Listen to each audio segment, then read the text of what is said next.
Welcome to Electronic Devices and Circuits. I am Abdul Hay and this is lecture number 3. In today's lecture I will talk about another concept related to the semiconductor physics, and that's called doping. As you remember, in previous lecture, in lecture number 2, we have studied about one formula, and that is something like this, that Ni is equal to 5.2 into 10 raised to 15 times t raised to 3 by 2 times exponential of minus Eg upon 2 kt. By using this formula, we are able to calculate the density of free electrons in case of intrinsic semiconductors, or we can say in case of pure semiconductors. Here Ni shows the density of free electrons. Ni is the density of free electrons.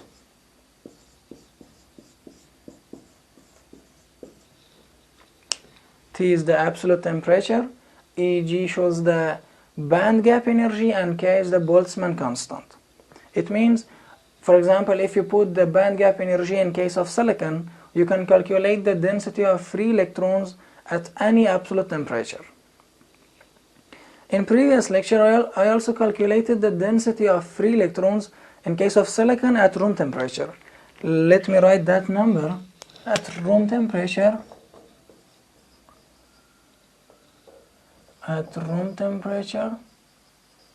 in case of silicon, Ni is approximately equal to 10 raised to 10 electrons per cubic centimeter. As you remember, we have studied that the number of free electrons and the number of holes in case of intrinsic semiconductors are equal. If we show the density of free electrons by N, suppose N shows the density of free electrons and P shows the density of holes. In case of intrinsic semiconductors, N is equal to P and they are equal to Ni. We also know about another relation, that N times P is equal to Ni square. You should remember this relationship for intrinsic semiconductors. But in today's lecture, we will study about another concept, which is called doping. As you can see, the density of free electrons in case of intrinsic semiconductors, especially in case of silicon, at room temperature is 10 raised to 10. It means in 1 cubic centimeter of silicon, there will be 10 raised to 10 number of electrons at room temperature.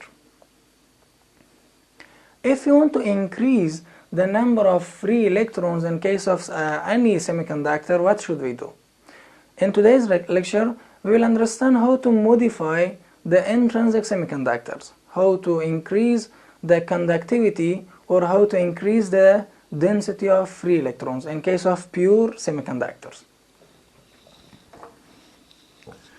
As you remember about the valence electrons, valence electrons are those electrons which are placed in the outermost shell, or in the last shell of the atoms.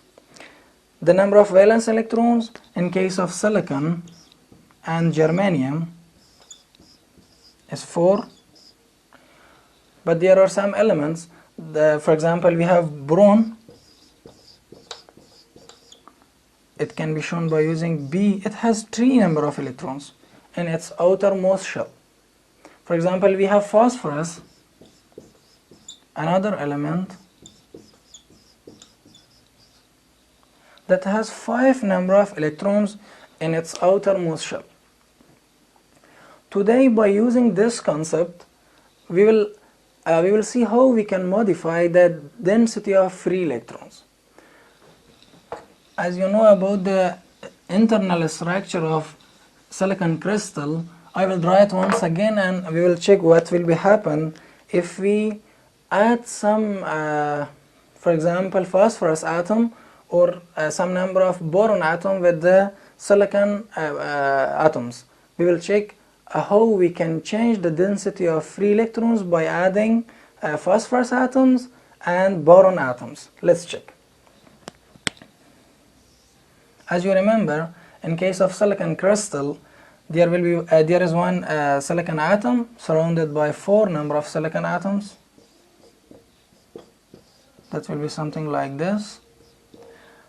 If I add one phosphorus atom with silicon atoms in a very controlled manner, let's check what will be happened. Suppose this phosphorus atom is surrounded by 4 number of silicon atoms. The rest of the crystal will be same as before. As you know, phosphorus has 5 number of atoms, 5 number of electrons in its outermost shell. Out of those 5 number of electrons, 4 of them will be shared with the surrounding silicon atoms. It means one of them will be here, here, here, and the 4th one will be here. And there will be one extra electron in case of phosphorus. Now, we know that we can use this extra electron in case of, we can take it out of the crystal and use it as a free electron to increase the number of electrons which are available for current conduction purpose. As you know, usually in case of intrinsic semiconductors, we used to apply some amount of thermal energy and break these bonds, and after breaking these bonds there will be some number of electrons available for current conduction. But this is a very good news that we can use this electron also as a free electron. We can use it for current conduction purpose. If we add many number of phosphorus atoms, there will be many number of electrons, extra electrons, to increase the density of free electrons in case of silicon crystal. This atom is called donor because it donates or it gives one electron to take part in current conduction process. It's called donor. And as you know, in case of intrinsic semiconductors, there will be only one type of atom. For example, there will be only silicon or germanium. But in this case, we have a new type of atom, for example, phosphorus. We cannot call this crystal as an intrinsic semiconductor. This is called as extrinsic semiconductor.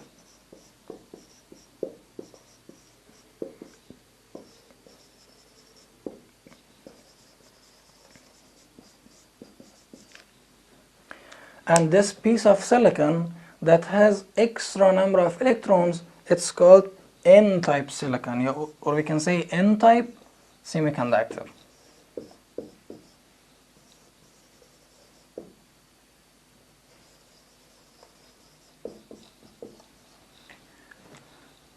As you remember, we had two relations in case of intrinsic semiconductors.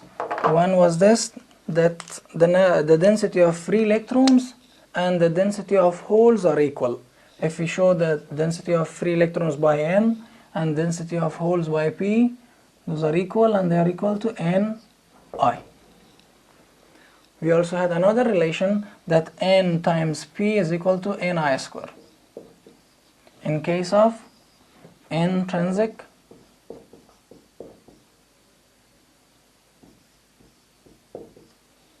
semiconductors. But what about extrinsic semiconductors, or especially we are talking about N-type semiconductors? Can we use these relations for N-type semiconductors? Actually, we should know that in case of extrinsic semiconductors, or we can say in case of N-type semiconductors, the number of free electrons and the number of holes are not equal.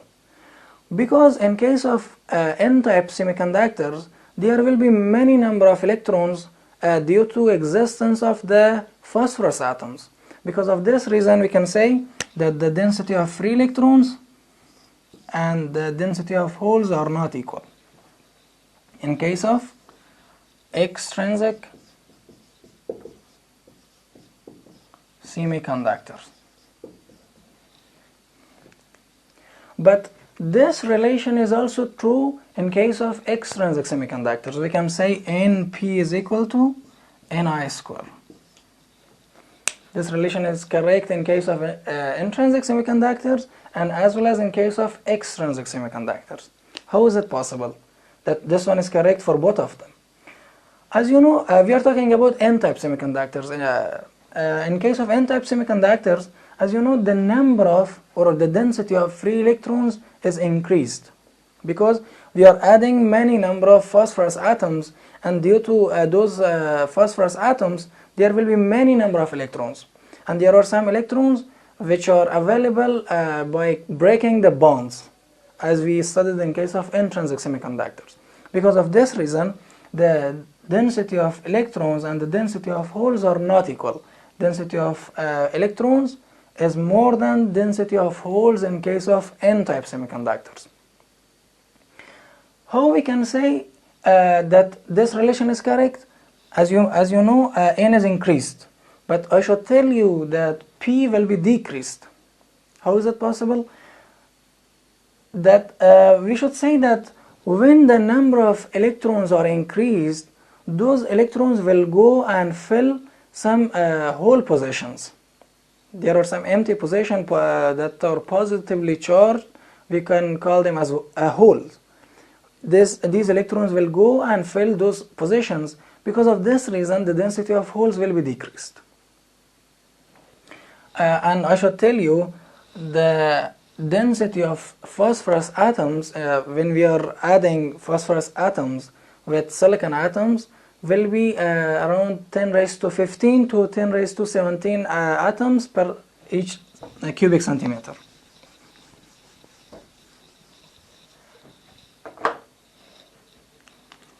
Usually the density of phosphorus atoms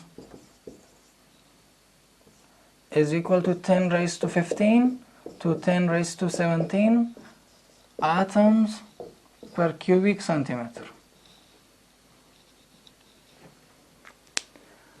This process of adding the impurities, or we can say phosphorus atoms, with the silicon atoms, it's called doping. When we are adding some number of phosphorus atoms with silicon, this process is called doping. By this process, by adding the impurities with the silicon, we can increase the density of free electrons. Let's check how we can increase. If, for example, the density of phosphorus atom is 10 raised to 15, all these atoms will release or will give one extra electron. Because of this reason, we can say there will be many number of electrons, because each of them will release or will give one electron to the conduction bond. If we show the density of phosphorus atom by Nd, we can say that the density of free electrons is approximately equal to density of phosphorus atom. How is it possible that we can say density of free electrons in case of extrinsic semiconductor? We are talking about N-type semiconductor is approximately equal to Nd. As you know, in case of extrinsic semiconductor, especially in case of N-type semiconductors, we have two types of electrons. One is due to existence of the phosphorus atoms, and one of them are due to breaking the bonds. By applying some amount of thermal energy, we can break the bonds and many number of electrons will be available. But those electrons that are available by breaking the bonds, as you know, there are 10 raised to 10 number of electrons due to breaking the bonds. But due to adding the phosphorus atoms, there will be 10 raised to 15 or sometimes 10 raised to 17. Because of this reason, this is a very big number as compared to 10 raised to 10. In this case, we can ignore that and directly you can say N is approximately equal to Nd. And how we can calculate the density of holes in case of N-type semiconductors? We have this relation. Np is equal to Ni square. Let me write it here.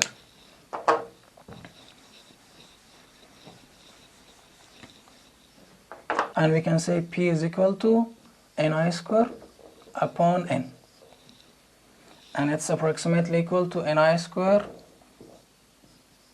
upon Nd. By using this relation, we can calculate the density of holes, because N is approximately equal to Nd, as I told you. By using a doping process, we can say that we are able to increase the density of free electrons. And thank you for watching. I will see you next time.